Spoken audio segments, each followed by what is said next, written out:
Bonjour et bienvenue à l'atelier. Il y a un an maintenant, merci de votre patience d'ailleurs, on a commencé ce voyage un petit peu délirant où je m'étais dit, tiens, si je fabriquais une guitare classique de type espagnol, sans aucune expérience de la lutherie, on va voir ce que ça donne. Et on a fini, a priori, l'usinage de cette guitare. Maintenant, qui dit fini, dit pas finition. On se met au boulot.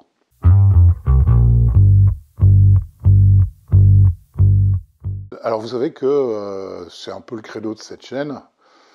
J'aime bien m'inspirer des traditions, mais j'aime bien aussi de temps en temps ouvrir les yeux au monde et utiliser des choses qui sont utilisées par d'autres professions et qui peuvent énormément faciliter le processus de lutherie classique. Alors les exemples, on l'a vu pas plus tard que la dernière fois. Certes, j'aurais pu, avec des petits rabots de forme, fabriquer un chevalet totalement à la main. Ça m'aurait sans doute pris une demi-journée, voire une journée. Je préférais en fait fabriquer ce petit bijou que voici, voilà, qui fait 17 grammes, en laissant la CNC bosser. Ça, c'est cette fameuse histoire d'ajout. Aujourd'hui, il va falloir appliquer une finition à cette guitare. Alors, en France, on est les grands spécialistes de « on s'excuse pour notre histoire » et « on n'invente pas grand-chose, c'est pas de notre faute ». Et l'exemple typique de ça, c'est les guitares classiques et flamenco espagnoles, comme tous les instruments à cordes pincées de qualité, en fait, sont faits avec une finition qu'en France, on appelle joyeusement la finition à la gomme laque, parfois la finition au tampon. Partout ailleurs dans le monde, on appelle ça French polish, la finition à la française. Sauf nous parce que ça voudrait dire qu'on a inventé un truc. Vous vous rendez compte? Et on va faire une finition à la française. Et cette finition à la française va utiliser parmi ces produits, un produit qui s'appelle la gomme laque, que les populations locales appellent aussi shellac. Ça nous amène aussi à nous poser la question de qu'est-ce que c'est que le génie humain. Je m'explique. Si on va prendre un exemple à base d'alcool, parce qu'il ne faut pas déconner. Sans doute quelqu'un a laissé un jus de fruits quelconque dans une calebasse avec les levures endogènes, ça s'est mis à fermenter et le mec a pu se bourrer la gueule et on avait inventé le vin, la bière et autres fermentations alcooliques bien connues. Ça c'est le hasard, c'est pas le génie humain. Par contre, des moines irlandais qui se disent ce produit fermenté, on va le faire chauffer pour que ça s'évapore dans un tuyau qu'on va refroidir pour qu'il y ait de la condensation. Et donc, quelque part, ils inventent l'alcool, ce qui leur permet de se mettre minable après la messe. Ça, c'est du génie humain, parce qu'il y a eu une réflexion. On a un petit peu la même chose avec certains produits de finition. Le mec a récupéré sur un essaim d'abeilles dont il voulait le miel, qui a récupéré un petit peu de cire, qu'il a mis sur du bois et qui s'est dit, la vache, ça fait une jolie finition cirée. C'est un peu le jeu du hasard. Par contre, il y a des gens qui se sont dit, tiens, il y a une cochenille qui pourrit la moitié de nos arbres et qui se colle à l'écorce des arbres avec une espèce de sécrétion de glu. On va récupérer cette sécrétion, on va la purifier, la dessirer et la diluer dans de l'alcool pour faire la finition à la française. Là, c'est du génie humain à nouveau. Et on est dans le même contexte. Donc, on peut trouver dans le commerce de la gomme laque toute prête. Ça me gêne beaucoup, ces produits-là, pour simplement une raison, c'est d'abord, on ne sait pas quand est-ce qu'ils ont été fabriqués. Que de toute façon, le processus de dilution, il continue, qu'il n'y a pas de date limite d'utilisation optimale sur ces produits-là, et que donc on peut se retrouver à avoir un magnifique travail, une magnifique guitare, et on applique un produit en pot qui s'appelle gomme laque machin, hein. Je ne citerai pas de marchand du temple cette fois-ci, et elle sèche pas. Elle sèche pas, ça c'est un peu embêtant. Donc, première chose, on fabrique soi-même sa gomme lac. Et pour ça, on n'a pas besoin d'une masse d'ingrédients ni d'ustensiles. Il va nous falloir un flacon, de la gomme lac et de l'alcool. On se met au boulot. Alors bien sûr, le premier ingrédient qu'il nous faut, c'est de la gomme lac. Alors ça se vend par 500 grammes, ce qui nous fera toute une vie, hein, on est bien d'accord. Il faut prendre de la blonde, la plus claire que vous pouvez trouver, et descirer. Parce que la sécrétion de la chenille contient aussi de la cire et ça nuit au principe d'utilisation du produit. Donc, descirer blonde, ou shellac blonde, ou couche-mie. Truc important, vous prenez de la naturelle. Ce qui se passe, c'est que suivant la nourriture et donc le sucre de tel ou tel arbre qu'utilise l'insecte en question, on va se retrouver avec des colorations différentes qui vont aller de blond très clair jusqu'à carrément ambre, voire marron foncé pour certaines. Ça, c'est le principe naturel. Alors, vous lirez que ça dépend des pays, ça dépend pas des pays, ça dépend de la bouffe de l'insecte en question, hein, des sucs des plantes et des arbres dont il se nourrit. Vous voyez que là, j'ai deux gommes lac naturelles, mais a priori, il n'y a pas eu la même nourriture, puisqu'il y en a une qui est beaucoup plus ambrée et l'autre beaucoup plus blonde. On va utiliser plutôt celle-là. Celle-là, on peut l'utiliser aussi, bien sûr, pour du mobilier ou des bois sombres, où là, il n'y aura pas trop de modifications de couleur, mais on n'oublie pas que la guitare, là, c'est de l'ivoire rose. Hein. Donc le plus clair sera le mieux. C'est qu'il existe aussi des gommes lac teintées dans la masse, et ça, faut éviter, parce que ce qu'on veut, c'est un produit naturel. Donc, il nous faut de la gomme lac, et on va dissoudre cette gomme lac dans de l'alcool. Et là, il y a plusieurs petites choses. L'alcool à boire pur vendu en France, c'est 50% de flotte, c'est l'alcool pour faire les cerises à l'eau de vie des grands-mères. Et l'eau, c'est l'ennemi de cette finition. Pourquoi? Parce que si jamais il y a un petit peu d'eau, même quelques traits qui s'insèrent dans notre finition, ça finira par faire un truc opaque, voire même, si jamais il y a encore un petit peu de contact avec le bois, ça peut carrément donner des champignons aussi, quoi. Donc, l'ennemi, c'est l'eau. Il faut donc un alcool, idéalement au-dessus de 95 degrés. Alors, on trouve dans le commerce, bien sûr, ça vaut 6 balles le litre, de l'alcool ménager à 95 degrés. Le problème des alcools ménagers, c'est pour ça que je ne vais pas les utiliser. Évidemment, c'est pas cher. Vous avez la même chose vendue comme alcool fin à vernir à 20 balles le litre, hein, parce qu'il n'y a pas de petit profit. Donc ça, c'est du truc de grande surface. Le seul souci qu'a ce truc, c'est que il est dénaturé, c'est-à-dire qu'a été ajouté un dénaturant pour le rendre impropre à la consommation humaine, pour que les mecs se torchent pas la gueule avec de l'alcool à 6 balles le litre. Il vaudrait nettement mieux avoir un alcool non dénaturé, et au-dessus de 95 degrés, si possible 96. Et ça, on ne trouve pas en France. Donc, une solution consiste à aller sur Internet dans une alimentation en ligne italienne et à vous mettre à plusieurs parce que ça permet de partager les frais de port et d'acheter un excellent alcool Buen Gusto à 96% alcool de céréales. Ça, c'est l'alcool qui est utilisé par les mémés italiennes quand elles font le célèbre limoncello, la fameuse liqueur de citron frais. Donc ça, c'est génial. 96, pas dénaturé. Ça tape, hein, faut pas essayer d'en picoler. Hein.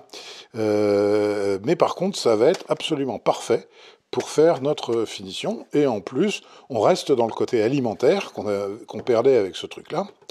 Faut pas oublier une chose, c'est qu'une des plus grosses utilisations du vernis à la française, il n'a pas lieu dans le travail du bois, c'est pour donner ce magnifique reflet aux pommes qu'on trouve dans les grandes surfaces, qui sont recouvertes d'une fine couche de gomme laque. Dans le doute, épluchez la pomme quand même. Hein. On va donc utiliser ça et ça. Alors, la proportion idéale, c'est 2 pour 1. Et là, sur les forums, sur les trucs, j'ai vu à peu près n'importe quoi. Première chose, 2 pour 1, ça veut dire 2 livres de gomme laque, de paillettes, pour un gallon d'alcool. Première chose que je vois déjà arriver, c'est la confusion entre le gallon américain qui est à 3,78 litres et le gallon impérial qui est à 4,54. On est en train de parler de gallon impérial. Donc, j'ai fait le calcul, pour faire un quart de litre, il faut donc 250 millilitres d'alcool. Et la deuxième confusion, il y a les gens qui mettent, eh ben, ça fait, donc ça ferait 45 grammes de paillettes pour 250 millilitres d'alcool. Et il faut mesurer 250 millilitres. Et là, il y a les gens qui disent pas de problème, on fait tout sur une balance, et qui vous disent 45 grammes pour 250 grammes d'alcool. Sauf que l'alcool, à 96 degrés, il pèse pas 1, il pèse 1,42. Donc en fait, si jamais on veut travailler uniquement avec une balance, ce que je vais faire, c'est on va obtenir en tout 400 grammes avec 45 grammes de paillettes qui vont dissoudre lentement dans 355 grammes d'alcool à 96.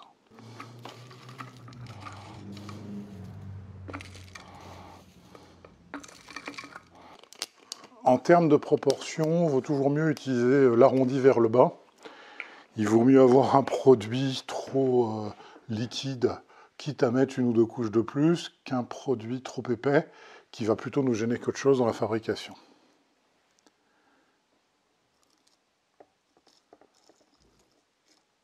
Et évidemment, suivant la taille de vos flacons, on peut en mettre plus ou moins. Là, c'est des petits flacons, c'est assez pratique à utiliser en fait. Et le contenant, c'est là 22 grammes de gomme laque et 180 grammes, en fait 178 parce que je veux que ça tombe juste, d'alcool à 96. Donc on peut reboucher avec un petit bouchon goutte à goutte qui va être bien pratique.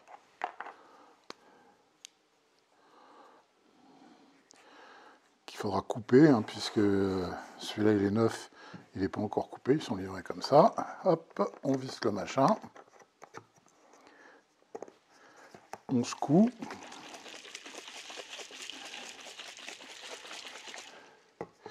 Et en fait, ben, on va attendre. On va attendre, il faut à peu près 48 heures. Ce qui est pas mal, c'est vous le laisser sur un coin de votre établi, et puis chaque fois que vous passez, une petite secousse, ça va aider un peu à dissoudre complètement la gomme laque. Voilà donc notre premier produit qu'on va marquer G. On va se faire un deuxième flacon avec de l'alcool pur. Pourquoi? Parce que dans le processus, on aura besoin par moment de rajouter, ou d'enlever, enfin surtout de rajouter un petit peu d'alcool pour encore plus dissoudre notre gomme laque. Donc là, on prend un autre des flacons et il n'y a pas besoin d'en mettre un tonneau, hein, on va mettre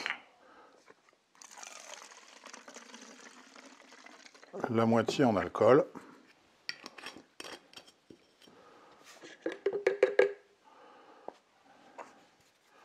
À nouveau, son petit bouchon.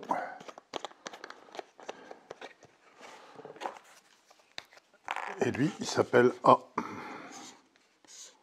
On a notre gomme laque, on a notre alcool. Dans le processus, alors ça ne restera pas, ce sera nettoyé au fur et à mesure, mais pour faciliter la pose de certaines couches, on utilise de l'huile, et dans le vernis à la française traditionnel. Alors on peut utiliser des huiles ménagères, pourquoi pas de l'huile d'olive, de l'huile de noix ou ce qu'on veut, mais c'est là où il y a tradition et puis modernité. Moi je préfère utiliser une huile de silicone industrielle, puisque de toute façon ça ne reste pas sur la finition à la fin, puisqu'on l'essuie. Mais cette huile industrielle, silicone industrielle, elle a un super avantage, c'est qu'elle a une viscosité absolument géniale. Elle a la viscosité de la flotte. Je ne sais pas si vous voyez à la caméra, mais elle coule comme de l'eau. Donc, on va se faire un petit flacon avec de l'huile. À nouveau, hein, on ne le remplit pas complètement. On n'utilisera même jamais tout ça, en fait. Et on a notre flacon qu'on va appeler H. Donc on a notre gomme lac qui sera devenu un liquide légèrement blond dans 2 jours théoriquement. On a notre huile, on a notre alcool. Dans la suite du processus, il y a un autre ingrédient qui va être indispensable, c'est la ponce soie. Alors voilà la façon dont ça se présente. C'est de la pierre ponce qui est tellement fine, elle est moulue tellement fine, qu'elle va faire une fonction d'abrasif et se mélanger pour faire en fait un bouche-port en particulier pour le manche. Mais on verra ça bien sûr dans la suite de la progression. Donc il vous faut de la ponce soie avec un des chiffons. On va pouvoir mettre de la ponce.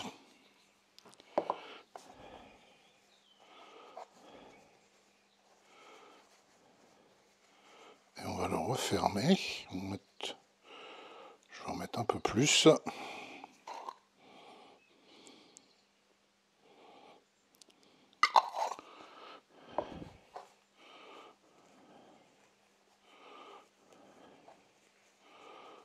On va le refermer avec un bout de ruban de masquage.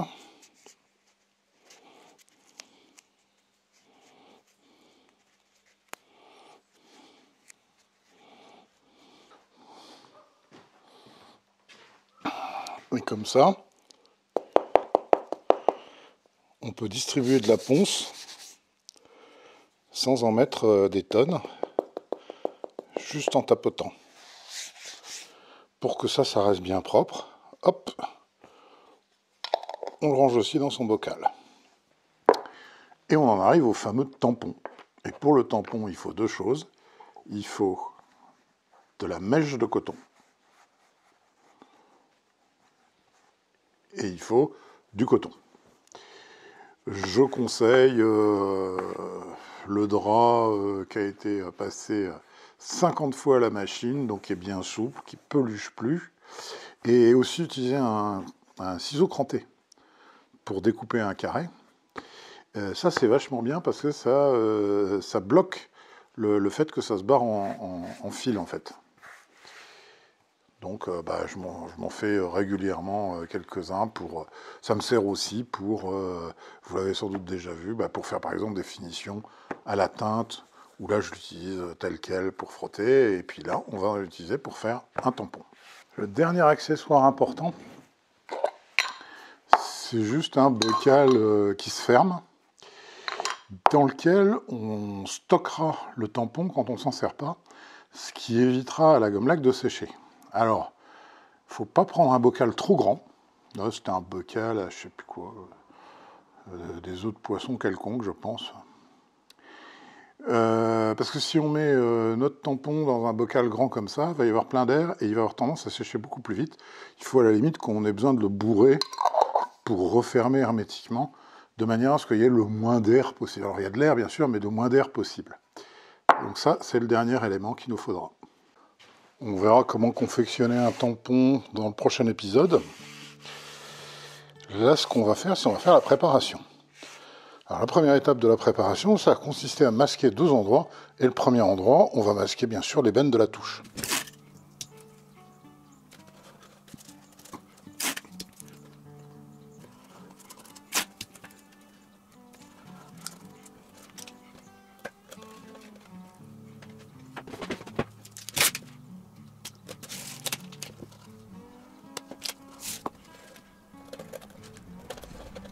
L'idée, c'est de ne pas avoir de gomme laque qui risquerait d'atteindre le bord ici et à la limite de déborder un peu sur la touche elle-même. On mettra vraiment une couche de gomme laque très très diluée en toute fin de finition sur la touche, mais pour l'instant, on la laisse telle qu'elle.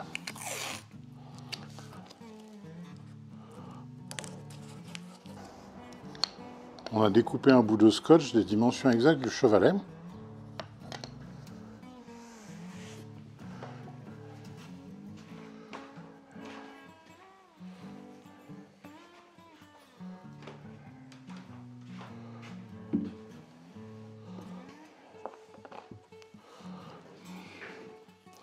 Et on va l'enlever du chevalet.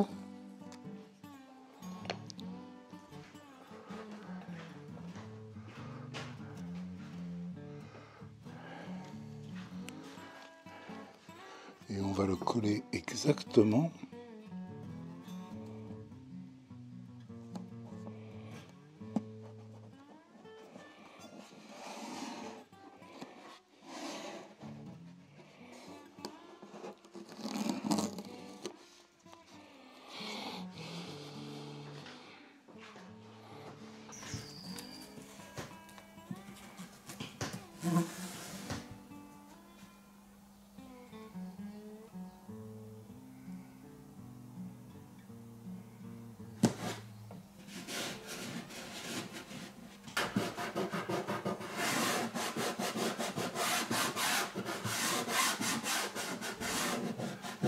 Alors pourquoi ça? On pourrait coller le chevalet avant, hein. Mais là, va y avoir plein d'angles et ça va être assez difficile d'arriver à quelque chose de parfait au niveau de la gomme laque. Et c'est vraiment le truc le plus visible, quoi. Si ça c'est raté, l'ensemble est raté, quoi. Et on va protéger, puisqu'on ne veut pas évidemment qu'il y ait de gomme laque sur l'épicéa où il y aura le collage.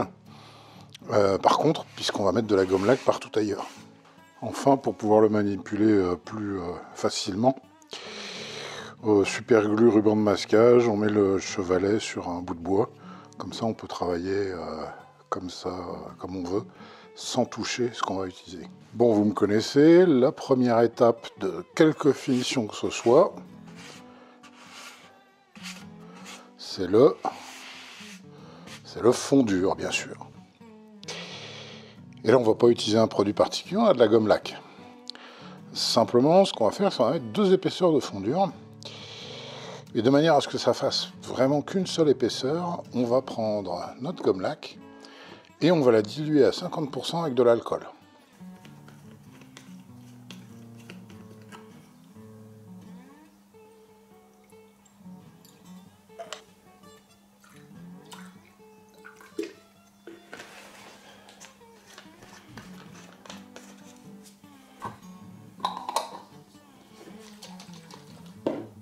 Et là, pour cette première partie, il y a un objectif qui est tout simple.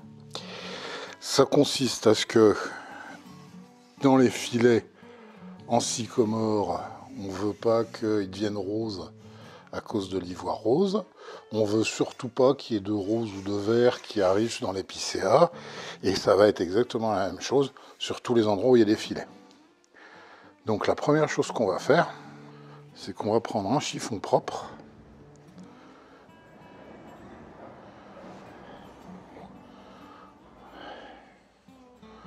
On va un petit peu l'imbiber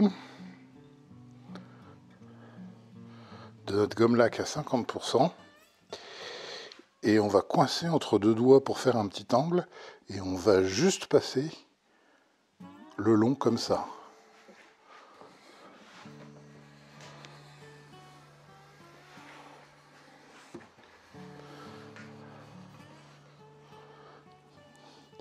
Et on voit qu'on emmène de la poussière, hein, encore.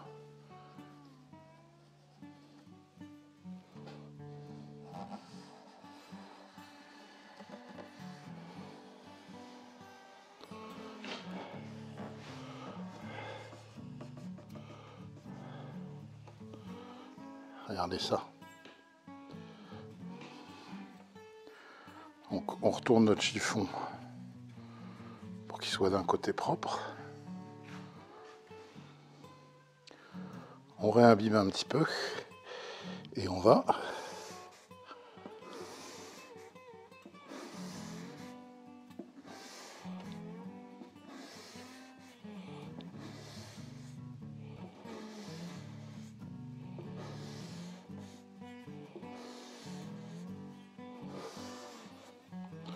vous voyez ce qu'on ramasse. Donc il faut régulièrement retourner le chiffon pour essayer d'en ramasser le moins possible.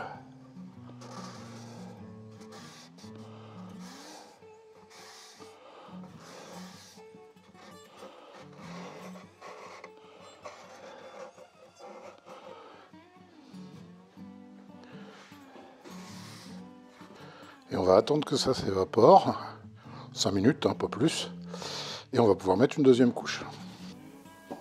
Et bien sûr, on n'oublie pas de mettre une couche sur notre chevalet.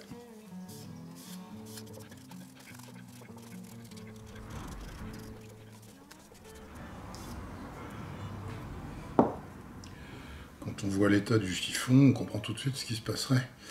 Si jamais on travaillait, là l'ivoire rose ça va, mais si c'était du palissandre, on aurait tout ça qui partirait dans l'épicéa, ce serait une horreur.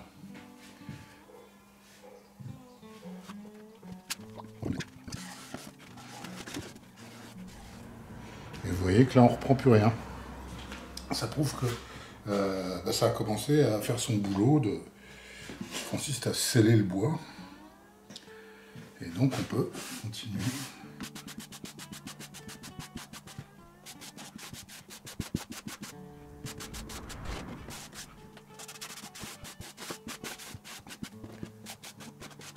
Et voilà, il n'y a pas besoin de plus. On a déjà fait la face fondure sur le dessus. Il nous reste à faire le reste, bien sûr. Pour le manche, on va utiliser un pinceau.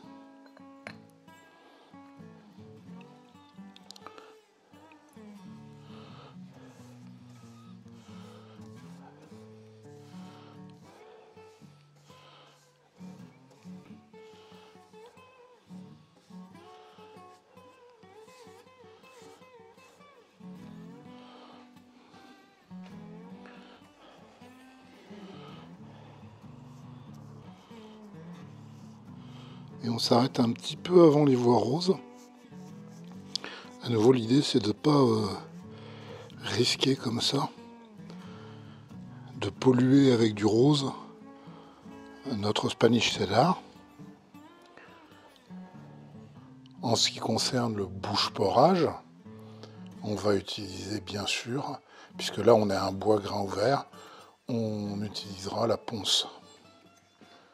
On va s'occuper du dos et à nouveau, le principe c'est d'éviter les contaminations. Donc on prend un nouveau chiffon propre.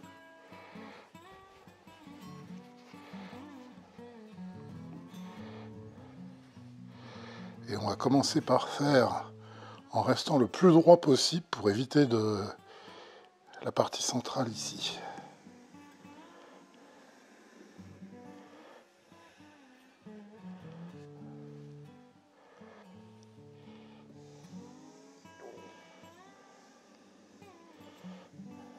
Bien droit.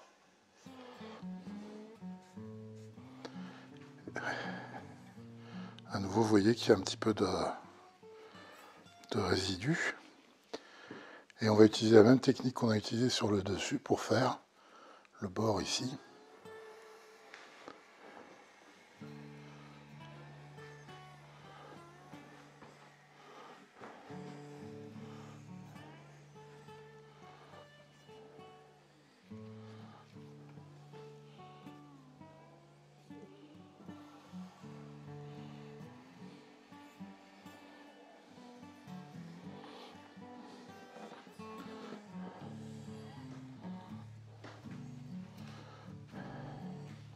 Et là, on va pouvoir faire au pinceau.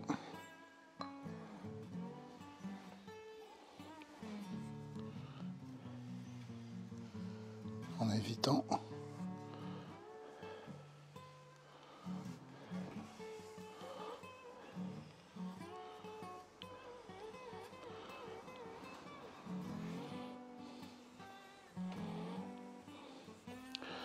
évitant de repasser sur les filets.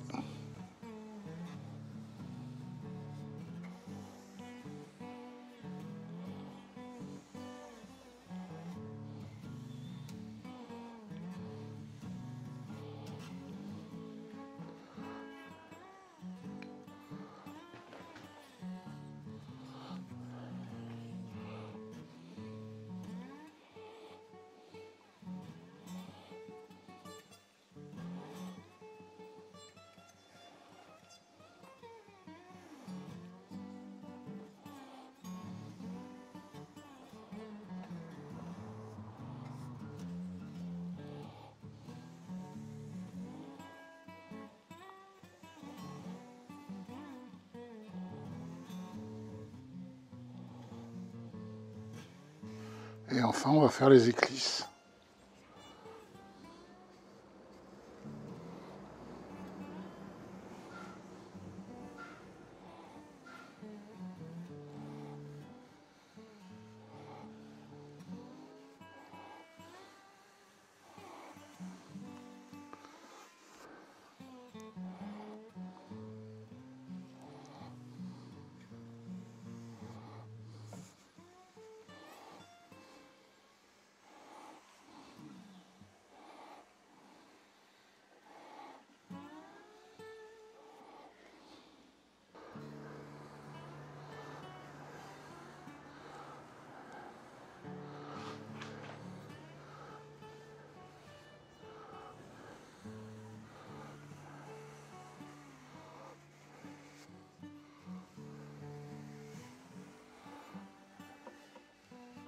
Après le fondure, l'étape suivante logique, c'est le bouche-port, c'est-à-dire de boucher les pores.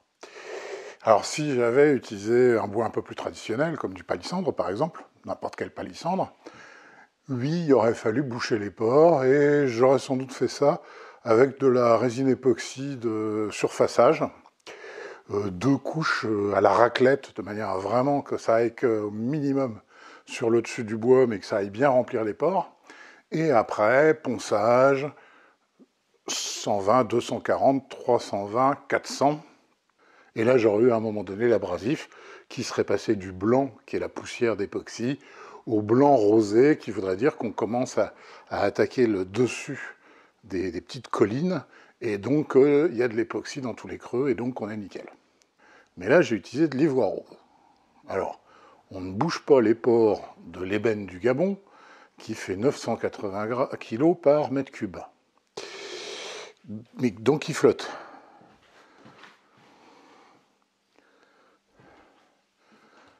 Mais là, on est en train de parler d'ivoire rose. L'ivoire rose, il va au fond. Il va au fond parce qu'il fait 1 tonne 100, ou 1 tonne 80, 1 tonne 100 par mètre cube. Vous imaginez bien que on va éviter et on va gagner la phase bouche-port. Ça sert à rien. Franchement, le bois, il est tellement serré et tellement dense que ce serait vraiment gâcher de l'époxy pour rien, et du temps et de l'argent. Donc on a fini notre préparation, ce qui va nous permettre, dès la prochaine fois, d'attaquer vraiment, cette fois-ci, la finition à la française. Et on commencera bien sûr par voir comment se fabriquer un tampon qui va être notre outil pour toutes les couches suivantes. Si vous ne voulez pas rater cet épisode, qui est un peu important aussi, hein, à nouveau, comme pour la fabrication de la guitare, je détaille parce que j'aimerais bien qu'il y ait au moins une chaîne qui ait fait le détail de la finition à la française, dans le cadre d'une guitare, mais ça s'applique à un meuble aussi, hein. Donc on va peut-être avoir plusieurs épisodes, et à la fin vous saurez vraiment comment moi je fais une finition à la française, et on verra le résultat. Et pour ça, il faut s'abonner si vous n'êtes pas abonné, bien sûr.